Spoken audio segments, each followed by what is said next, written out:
Hello again, and welcome back to DocTrack Administrator Training. For this lesson, we're going to finish our review of virtual rules.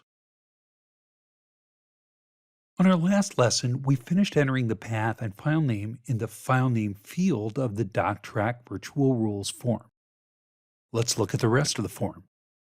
Right below the file name field is the Enable checkbox.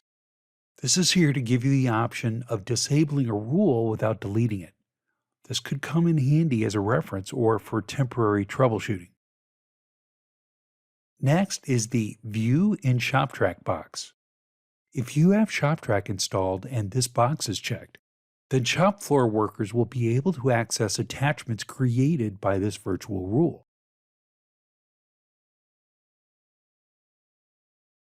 All they have to do is click the Documents button on their screen.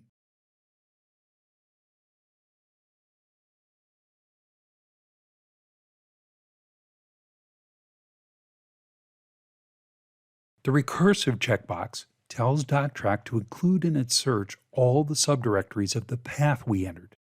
We'll talk about this a little later, but for now I'm going to leave this unchecked. Next is the Form Output Bundle Options section.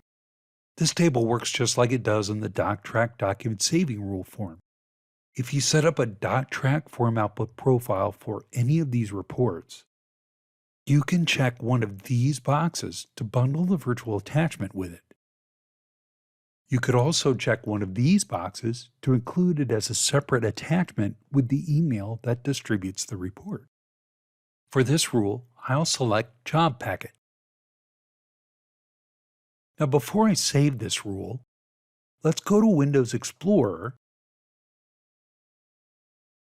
and navigate to the folder where we keep the pictures for item FA10000.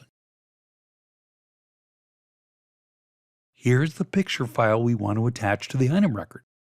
I know because it begins with PF_. Let's see what it looks like.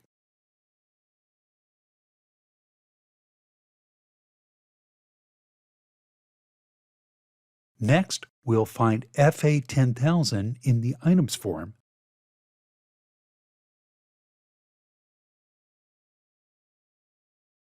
and check out DocTrack Flex. As you can see, there's no attachment. Finally, I'll go back to my new virtual rule and save it.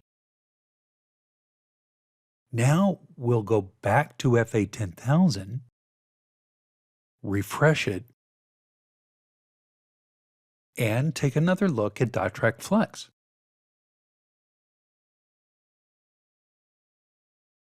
As expected, we now have a new attachment here. You can tell by these icons that it's a direct virtual attachment.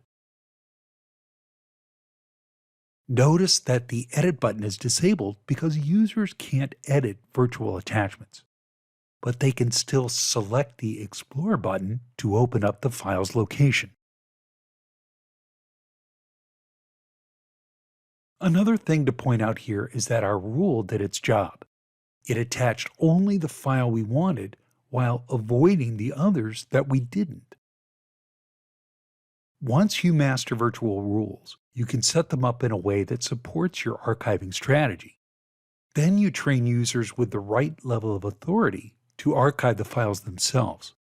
They just need to know where and how to save the file.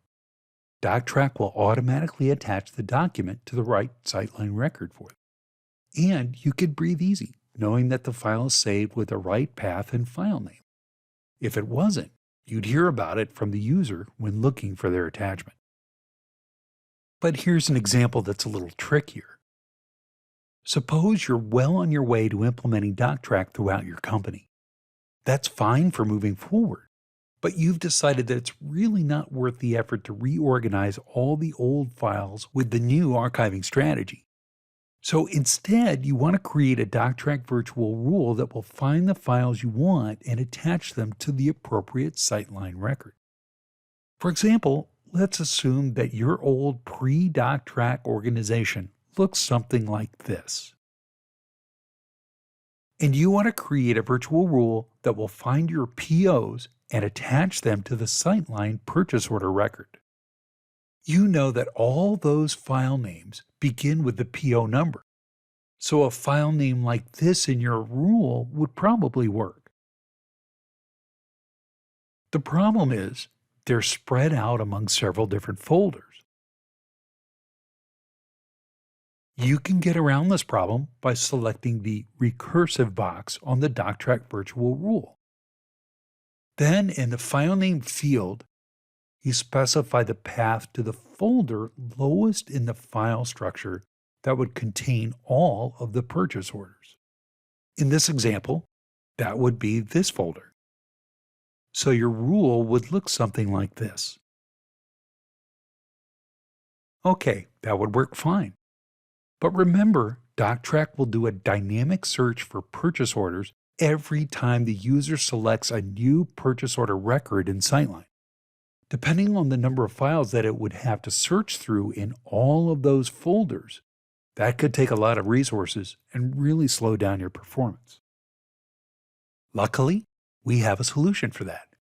It's called DocTrack Virtual Rule Caching. And on our next lesson, we'll show you how to set that up. See you then.